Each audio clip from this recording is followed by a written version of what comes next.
Shalom. Shalom. Puji nama Tuhan. Haleluya. Karena anugerah Tuhan kita bisa berkumpul di tempat ini. Amin. Bagi yang di rumah, di tempat ini kita mau memuji, memuliakan nama Tuhan. Kita mau menyembah Tuhan, menyenangkan hati Tuhan. Karena itulah yang Tuhan mau bagi kita, kehidupan yang sudah dimenangkan oleh darah kuasa anak domba Allah. Mari kita mau berdoa. Bapa, kami mengucap syukur dan berterima kasih karena kesempatan pagi hari ini kami boleh beribadah, kami boleh memuji, menyembah nama-Mu. Karena anugerah-Mu begitu besar bagi kami. Kami ingin mengucap syukur, kami ingin menyenangkan hati-Mu, biarlah Roh Kudus-Mu ada di dalam hidup kami. Roh Kudus-Mu yang melawati kami, Roh Kudus-Mu yang mengurapi kami, sehingga ibadah kami pada hari ini boleh membawa berkat bagi kehidupan kami, semua yang ada di sini maupun yang menyaksikan live streaming. Terpujilah nama-Mu Bapa. Di dalam nama Tuhan Yesus Kristus kami awali ibadah pada pagi hari ini, dan kiranya yang percaya mengatakan amin. Haleluya. Mari kita naikkan puji syukur kita kepada Tuhan, karena Bapa kita adalah Bapa yang baik, Bapa yang penuh syukur. Bapa, kami menyembah-Mu.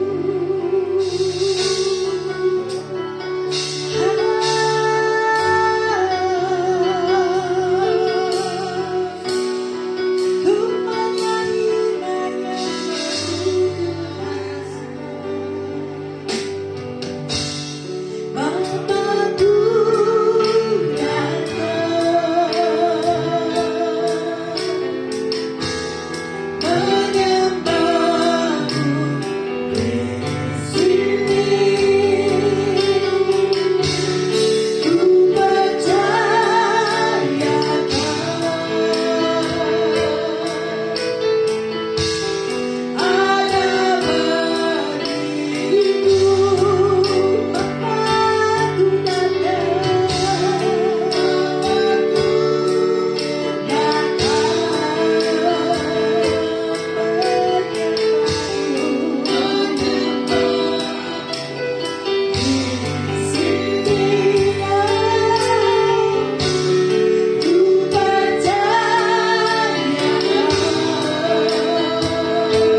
Terima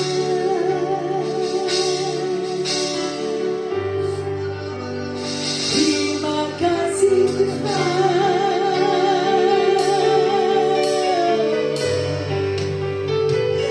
mau bersyukur Tuhan, buat kasih setiamu Tuhan, buat anugerah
semua karena anugerah.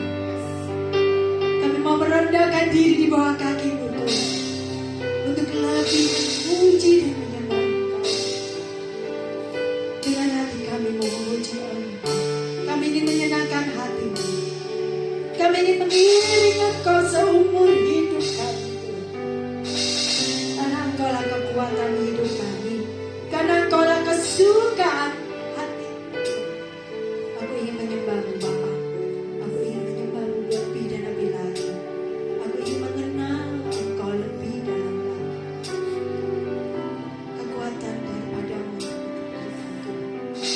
Inilah kami Tuhan.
tapi Engkau yang memampukan, menyanggup kami untuk kami bisa sampai Engkau membawa kami ke awan-awan yang permai. Diberkati dan diurapi. Di dalam nama Bapa Yahweh kami berdoa dan mengucap syukur. Haleluya. Amin. Ya, shalom. Shalom. Saya akan bagikan renungan tentang perayaan untuk Tuhan. Ya, kemarin tentang jangan lagi menoleh ke belakang. Ya, bagaimana kita melupakan hal-hal yang di belakang, tapi kita mengarah kepada tujuan dalam setiap kehidupan kita. Perayaan untuk Tuhan adalah satu perayaan sukacita, bukannya perayaan berkabung. Makanya Mazmur Daud katakan apa? Ajar Tuhan menghitung hari-hari. Ya, dalam kita menghitung hari-hari, kita perlu merayakan. Oh, kita bisa lewat di masa yang kemarin. Itu satu perayaan sukacita. Ya, kita bisa melewati masa-masa yang dimana kita tidak sanggup, tapi Tuhan kasih kemampuan. Makanya perayaan buat Indonesia kemarin tanggal 14 Februari, ya, pencoblosan pemimpin bangsa Indonesia, presiden dan wakil presiden, anggota DPR dan MPR, anggota tetap yang duduk dalam hal kabinet. Nah, sudah terpilih presiden kita, tapi di situ juga presiden harus pilih menteri-menteri selanjutnya. Pasti orang-orang yang diangkat, ya, untuk menjadi menteri, pasti dia punya perayaan syukuran. Apalagi anggota-anggota dewan, ya, yang sudah mendapatkan satu polling nilai, pasti juga merayakan apa? Perayaan syukur. Tapi perayaan syukur itu bukan karena kita harus bersukacita. Seperti firman katakan apa? Bersukacitalah senantiasa, ya, di Tesalonika. Baik tidak baik waktunya. Makanya waktu itu kalau mau dilihat semuanya baik. Kenapa waktu itu nggak baik? Karena apa? Kita tidak punya rasa syukur. Makanya di sini orang yang menoleh ke belakang berarti adalah orang yang selalu jiwanya tertekan karena belum mengalami satu hal kelepasan dan kebebasan. Gampang sekali ya kalau orang lihat jiwanya tertekan dari raut wajahnya atau raut kelopak matanya. Makanya saya tidak salah. Kenapa orang-orang paranormal, orang-orang pintar selalu melihat apa? Face mukanya, wajah yang dilihat, baru situ dia bisa tembus orang itu ke dalaman hatinya. Tapi Tuhan melihat tembus orang itu melalui apa? Hatinya, jiwanya, bukan wajahnya. Wajah bisa menipu, ya. Kelihatannya baik, ujungnya Anda tanya. Kelihatannya ramah, ujungnya Anda tanya lagi, ya. Makanya kadang begini, ada unsur perkataan kelihatannya ini kasar, kelihatannya galak, tapi tidak punya maksud apa-apa. Tapi ada juga yang orang, ya, perkataannya halus, tapi maknanya nyelekit. Makanya orang yang bergumul, orang yang tertekan, kelihatan dari jalannya.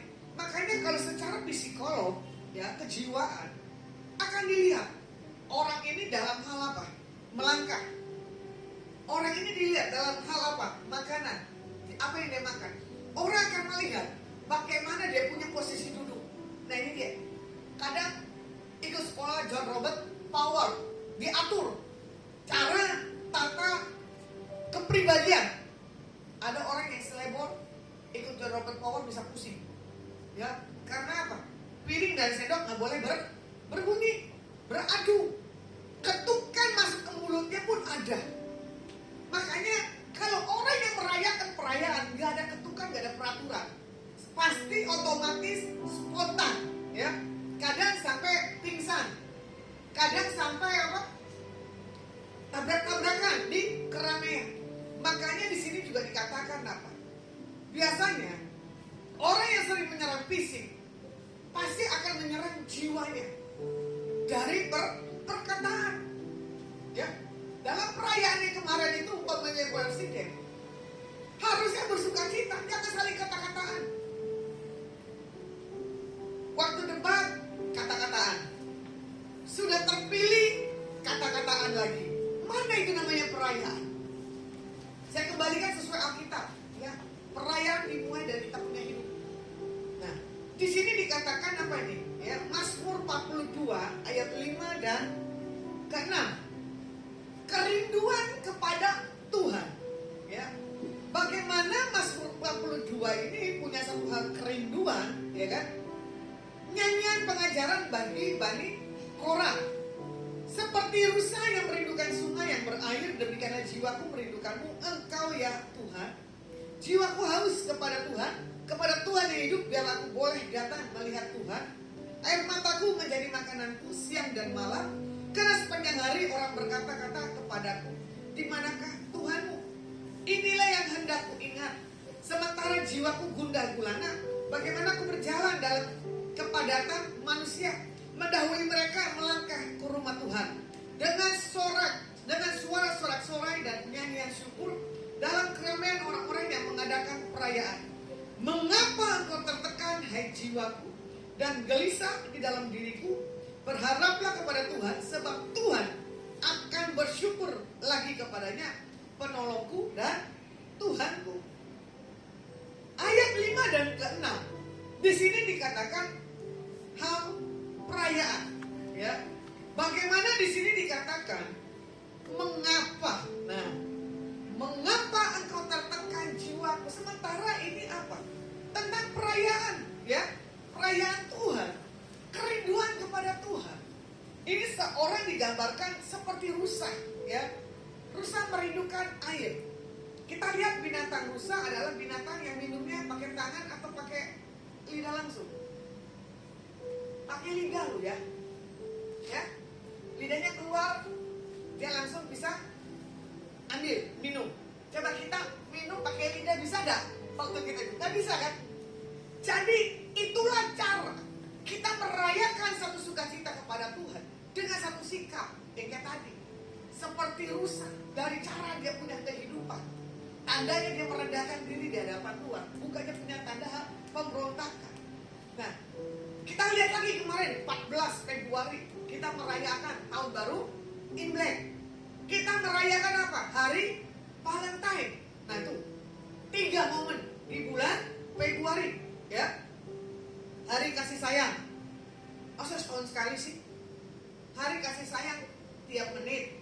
Kalau bisa tiap hari. Berbagi kasih, bukan di antara yang kita suka, tapi di antara yang tidak kita suka pun kita tetap harus berbagi kasih, ya. Makanya di situ kita lihat lagi perayaan orang Chinese, ya kan? Dengan apa? Berkumpul satu dengan yang lainnya. Kalau yang berduit biasanya restoran, betul lah? Makan bareng, ya. Makan bareng, di tengahnya pasti ada menu 7 rupa, 7 macam. Tapi orang yang ada di meja itu siap-siap itu sumpitnya, ya. Karena di saat ketukan 1, 2, 3 diaduk-aduk, ya kan? Terus dilempar ke atas, menandakan apa? Biar diberkati. Dan lucunya lagi setiap perayaan Chinese dibarengin dengan suasana hujan. Katanya orang bilang gini, pantas orang Chinese diberkati karena apa? Hoki dihujanin berkat terus. Enggak juga. Orang yang berharap bergantung kepada Tuhan, kapanpun dah harus setahun sekali perayaan diberkati. Selalu setiap hari. Ketemu orang, bukan kita bicara dana, tapi kita ketemu orang tiba-tiba bicara makanan. Tiba-tiba kita diajak untuk belanja apapun. Itu perayaan sukacita. Ya. Apa yang gak pernah dilihat, tidak pernah dipikirkan, gak pernah timbul, Tuhan sudah sediakan. Tuhan tahu isi hati anak-anaknya, kebutuhan dan keperluan. Kebutuhan hari-hari kita harus makan, keperluan pakaian, ya kan? Untuk yang lainnya. Makanya di sini perayaan adalah identik dengan satu hal, sukacita yang daripada Tuhan. Makanya di sini dikatakan perayaan itu adalah satu hal kegembiraan. Di tengah-tengah keramaian, di tengah-tengah kesibukan, pasti orang ada waktu liburnya, ya. Yang perlu diperhatikan di waktu perayaan, yang satu pengingatan, ya. Yang kedua mencurahkan keadaan di saat gundah gulana. Yang ketiga harus bergerak. Yang keempat bersuka cita. Bagaimana yang pertama, pengingatan perayaan, ya. Waktu Tuhan Yesus nanti April ini kita mengingat ya kematian akan Tuhan Yesus di atas kayu salib. Itu harusnya perayaan. Bukan dibawa kita mengingat lagi. Nah, harusnya bersyukur karena kematian Tuhan Yesus di atas kayu salib, ya kan? Kita diselamatkan dan kita harus punya hal kemenangan. Jadi kalau kita tidak mengalami satu hal kemenangan dalam kehidupan kita, jangan panggil Tuhan Yesus. Makanya perbedaan orang yang punya pengharapan Tuhan Yesus dan enggak, itu kelihatan sekali. Orang yang sungguh-sungguh akan Tuhan Yesus pun juga sama, kelihatan sekali. Nah, di dalam perayaan nanti di bulan April Paskah ya kematian, di sini kita harus bisa melihat, jangan sampai kita kebablasan, lupa diri kita di hadapan Tuhan, lupa kita mengkoreksi diri di hadapan Tuhan. Di saat ada promosi, di saat Tuhan berkati. Makanya dengan satu lagu yang saya suka begini, siapakah aku ini Tuhan, jadi biji matamu, dengan apakah ku balas Tuhan, selain puji dan sembah Kau. Siapakah aku ini? Siapakah aku ini Tuhan, jadi biji matamu, dengan apakah ku balas Tuhan, selain puji dan sembah Kau. Kalau kita menyadari diri kita ini siapa, tetap ada kerendahan hatian. Dari dulu, sekarang sampai selama-lamanya, orang yang punya rendah hati menyadari siapa pencipta kali langit dan bumi. Menyadari kita hidup itu semua karena anugerah kebaikan daripada Tuhan. Makanya sebelum perayaan kemenangannya, maaf saya ulang kembali, Pak Prabowo menyebut nama Tuhan. Tuhan yang Maha Esa ada di atas bangsa Indonesia. Pemimpin yang punya satu hal takut akan Tuhan, pasti dia akan menyebut dan meninggikan nama Tuhan. Di saat dia memproklamirkan tentang perayaan, nggak tahu kepilih atau tidak kepilih. Ternyata apa? Kepilih. Makanya kita punya satu visi ya, Indonesia Pancasila. Yang pertama adalah ketuhanan yang Maha Esa. Itu yang pertama. Jadi harus Tuhan yang diutamakan. Makanya di bawah dia punya kakinya bertuliskan apa? Bhinneka Tunggal Ika, berbeda-beda, tapi satu kesatuan yang nggak pernah bisa dilepas. Ada padi, ada kapas. Padi bicara tentang apa? Kemakmuran. Kapas bicara tentang apa? Kesatuan. Jadi semuanya ada satu hal, artinya masing-masing. Makanya di saat kita punya perayaan, pasti banyak dana yang dikeluarin. Ada duit nggak? Nggak ada. Kamu kemarin Chinese New Year ada dana nggak? Nggak ada. Banget, perayaan Chinese New Year kamu terima berkat nggak? Tuh.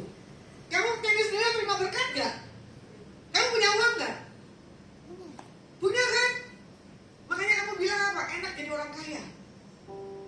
Karena anak sekecil gini belum mengerti arti kaya dan miskin. Sementara harusnya anak ini udah kaya.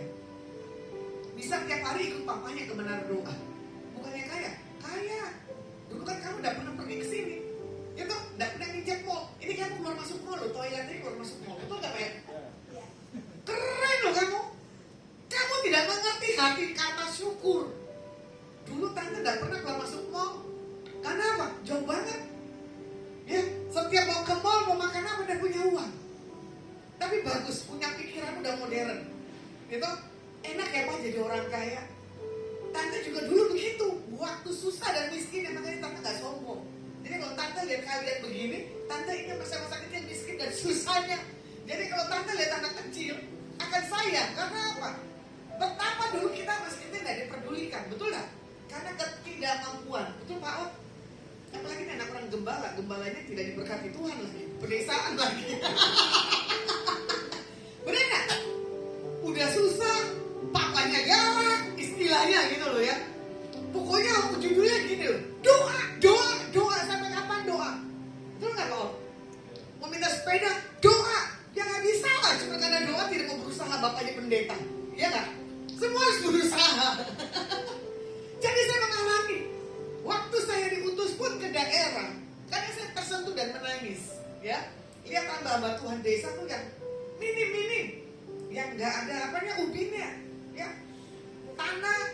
Jadi seminggu sekali dibecekin, digeprek-geprek. Pernah ngalamin nggak? Ya, digeprek-geprek, begitu kasih serbuk. Hah? Oh, plesteran. Akhirnya setelah itu dirata, enak. Itu tanahnya. Ya, baru saya tidur di atas tikar. Lumayan waktu saya penginjilan 1 minggu, badan saya pegelnya luar biasa. Biasanya tidur di kasur, ini tiba-tiba tidur di tanah. Ya, dengan apa? Tikar.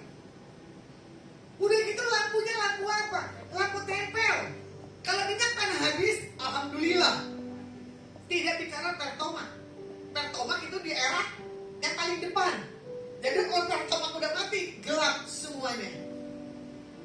Saya cuma begini belajar, mengkoreksi diri saya. Lasma, lu tuh gak ada apa-apanya. Ingat lu dulu tuh, orang tua lu tuh miskin. Ingat waktu lu gue panggil jadi seorang misionaris, lu tuh miskin, gak ada apa-apanya. Iya bener loh. Ya, mau jalan penginjilan aja gak punya uang. Giliran mau minta uang sama orang tua, bahasanya apa? Ngapain sampai suruh lu penginjilan ke desa? Kan gue bilang apa? Kerja. Kalau lu kerja punya duit, nggak kerja ya nggak punya duit. Nangis. Ya, saya di penginjilan. Tapi Tuhan banyak buat mujizat. Saya cuma kaget. Antara mujizat dan keuangan itu harus sinkron. Mujizat ada, keuangan nggak ada. Nah ini dia. Kita mau ngomong apa tentang Tuhan Yesus? Sulit. Yang kita ketemukan orang-orang yang dalam hal kekurangan. Tapi namanya kita bilang Tuhan Yesus itu dahsyat, tapi orang miskin di sebelah kita. Mau kasih pakai apa? Waktu saya penginjilan, saya terjebak di tengah hutan, ya. Tiba-tiba itu macet total. Uang yang dikasih dari tim itu minus. Karena apa? Kita ini orang kelaparan, hari itu jiwa kita masih muda. Orang yang rakus akan makanan. Semua teman tim saya bilang begini, Bata, lu yang maju, minta dana. Kalau lu ngomong, pasti lu didengerin. Dibilang gitu kan. Akhirnya saya telepon dengan tim, saya bilang, tolong saya ada di hutan, saya kehabisan uang, minta transfer sebelum saya datang ke tempat yang saya akan melakukan penginjilan. Tiba-tiba uang itu ditransfer. Ya kan? Setelah uang ditransfer, kita berbagi kasih. Tapi di situ, kita lihat lagi orang kekurangan. Kita tahan lagi, kita punya kelaparan hidup yang layak. Lebih baik kita punya uang berbagi. Dan ada juga teman saya, ya, ini kisah menggelitik. Ternyata kalau kita seorang pembicara khotbah, ada amplopnya hari itu. Selama saya khotbah, saya tidak pernah dikasih amplop di desa-desa. Karena dia tahu itu kita diutus 3 bulan. Dia bilang begini, Lasma yang khotbah saya tahu pasti ngincarnya apa? Amplopnya bukan pelayanannya. Tapi kalau saya ngincarnya apa? Pelayanannya. Kelihatan bagaimana kita punya sikap dalam kita melayani Tuhan. Nah, kadang kita mereview kembali betapa Tuhan cinta, sayang dalam setiap kehidupan kita. Jangan karena kita merayakan cuma momen 1 tahun sekali. Saya lagi mengingat cinta kasih Tuhan dalam setiap kehidupan saya, ya. Saya tidak akan menggampangkan semua fasilitas dan saya tidak akan mempermudah apapun yang saya lakukan untuk melakukan pekerjaan Tuhan. Sesulit apapun, saya akan lakukan. Makanya perayaan Chinese New Year itu perayaan yang mahal. Saya kembalikan lagi kasarnya begini. Kenapa persembahan buat Tuhan itu minim? Tapi kalau perayaan khususnya, ya, mau kawin kek, gitu, merit gitu ya. Perayaan untuk merit, jor-joran. Perayaan buat orang meninggal juga sama, jor-joran. Kok bisa ya nggak punya uang tiba-tiba ada uang? Karena apa? Demi gaya, betul tak? Demi apa? Penampilan.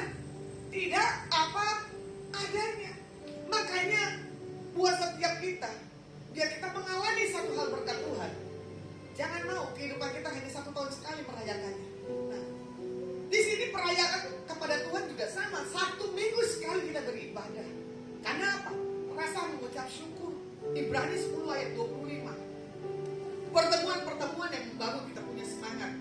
Nah, makanya di sini kita harus mengingat ketika kita diberkati untuk menjadi saluran berkat. Makanya yang kedua, mencurahkan keadaan jiwa di saat gundah gulana. Matius, di saat kau sedang bergumul, masuk ke kamar, ya toh, berdoa. Jadi di saat kita gundah gulana yang kedua, jangan kepada yang lainnya. Ada orang stres, katanya saya harus ke laut. Melihat laut aja katanya udah plong. Itu kan gundah gulana. Iya kalau plong. Kalau enggak ditarik, ya toh, di pinggiran laut bahaya loh. Ada menarik untuk kita apa? Bunuh diri. Ada juga orang saking gundah gulananya katanya pingin ke mall supaya apa? Bisa cuci mata. Ya iya kalau punya duit. Kalau nggak punya duit, kan nggak punya duit aja cuci mata. Harusnya nggak beli jadi beli. Itu salah. Makanya ketika keadaan kita tidak baik-baik saja, ya, serahkan jiwa pikiran kita kepada Tuhan. Supaya apa? Kehendak Tuhan yang mengendalikan seluruh kehidupan dalam setiap kehidupan kita. Jangan sekali-sekali, ya, kita menyembah materi yang kita miliki. Kebanyakan orang diberkati, dia ketakutan buat masa kedepannya. Kalau saya nggak punya pos masing-masing, nanti gimana ke depannya? Saya hidup nggak ada pos-posnya, tapi pemeliharaan penjaga Tuhan itu dahsyat, ya. Makanya di sini Tuhan bilang begini, serahkan seluruh hidupmu kepada Tuhan. 3 kali dioperasi, nggak ada tuh dana saya harus prepare. Ini buat nanti dana sakit, ini buat dana masa tua. Jangan usah takut begitu. Tuhan punya berkat masing-masing bagi setiap kita. Yang ketiga, harus bergerak. Hidup ini harus bergerak. Nggak boleh lagi berhenti, nggak boleh lagi lihat ke belakang. Ya, jadi kalau hidup kita nggak bergerak, hidup kita nggak punya peningkatan. Wah, berarti kita tidak merayakan perayaan sukacita yang dari Tuhan. Kalaupun hari-hari yang lalu kita mengalami satu hal goncangan, permasalahan, tapi itu untuk satu apa? Pelatihan. Supaya kita melihat rancangan Tuhan. Iya dan amin. Jadi di sini juga dikatakan sebagai orang yang percaya kepada Tuhan Yesus, ya, kita harus mendahulukan Tuhan dan pekerjaannya supaya di saat kita tidak punya satu hal apapun, Tuhan punya banyak cara untuk membuat tanda-tanda yang ajaib. Contoh hal sepele. Di masa saya kecil susah, ya. Saya pasti akan mengingat orang-orang yang mendestinikan menabur kebaikan dalam setiap kehidupan saya. Tapi ada orang juga nggak akan mengingat kebaikan orang, ya, di masa susahnya. Saya setelah mengalami satu hal pendewasaan, saya akan bertemu dengan orang-orang yang bagi saya yang punya satu kenangan di masa kecil saya. Atau saya punya kenangan bagaimana saya punya pertumbuhan, atau bagaimana saya punya satu hal kehidupan yang mengubah hidup saya. Itu kan saya temui, ya. Gak harus dalam posisi tunggu waktu yang kosong. Apalagi sekarang ada handphone, ya. Kita bisa video call, melepas kerinduan kita dalam hal kita cintakan orang itu. Nah, makanya yang ketiga, kita harus bergerak.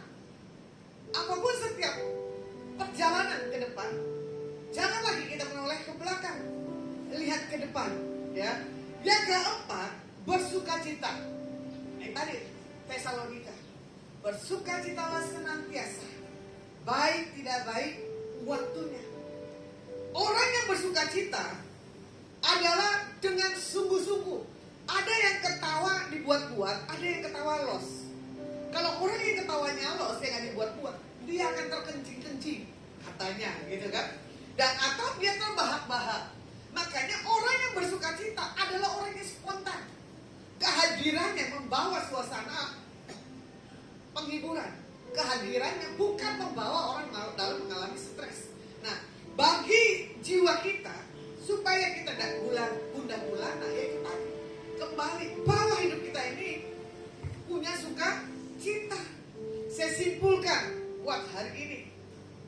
Perayaan adalah satu hal wajib. Perayaan tidak ada paksaan, tapi harus ada satu hal, sukacita. Biarlah di hari-hari ini, ya, untuk memimpin bangsa kita sudah terpilih. Perayaan bukan hanya 5 tahun sekali, tapi tiap hari, dan hanya untuk memuliakan nama Tuhan Yesus. Firman saya cukupkan. Mari kita tutup dalam doa. Terima kasih buat cinta kasih-Mu dan kebaikan-Mu bagi setiap kami. Kami mengucap syukur Tuhan buat kehausan dan kelaparan bagi setiap anak-anak-Mu. Pada hari ini, kasih anugerah yang terbaik daripada-Mu Tuhan menyertai setiap kehidupan kami. Kami tidak lagi mau menoleh ke belakang. Kami tahu Tuhan, kami harus bersuka cita di dalam setiap hari-hari kami. Diberkati setiap kami, baik yang di tempat ini, live maupun siaran ulang. Nama Bapak Yahweh dipermuliakan. Kami berdoa buat Pak Jokowi. Terima kasih buat hal kepemimpinan yang sudah dibuat 2 periode. Tuhan kembalikan kekuatan, hikmat pengurapan-Mu di atas Pak Jokowi dan Pak Anies. Terima kasih para menteri yang terlibat, para staf yang mendukung mensupport pemerintahan di masa Pak Jokowi. Diberkati buat presiden kami selanjutnya, Pak Prabowo dan Pak Gibran. Biar kepemimpinan yang daripada Bapak ada di atas pemimpin bangsa kami Indonesia. Diberkati RT, RW, lurah, camat, wali kota, bupati, gubernur. Diberkati para menteri. Diberkati para panglima darat, udara, laut, dan kepolisian. Diberkati Pak Posunko, istri, anak, mantu, dan cucu, dan keluarga besar, karyawan, dan seluruh asetnya. Biar segala yang terbaik daripada Bapak Yahweh selalu menyertai dan memberkati. Dan tidak ada kerugian dan tidak ada pelompat apapun di atas kehidupan Pak Posunko. Diberkati Tuhan buat setiap hal Adonai dan Lasma, orang-orang yang terkoneksi. Diberkati tim menara doa. Diberkati orang-orang yang keluar masuk di tempat ini. Diberkati yang sudah memakai tempat ini. Biar segala otoritas dan pemimpinan buat pergerakan ke depan, orang-orang yang terlibat dalam hal kebangkitan, kebangunan-Mu di atas Jawa Tengah, di atas bangsa Indonesia, hanyalah untuk-Mu. Kalau kami akan pulang, kami mengangkat kedua tangan kami di hadapan Engkau. Pulanglah dan bawalah berkat yang terbaik yang datang di dalam nama Bapa, Putra, dan Roh Kudus. Biar segala apa yang dilakukan dikerjakan kedua tangan, dikerjakan Bapak Yahweh berhasil. Yang sudah terima berkat, mari kita sama-sama katakan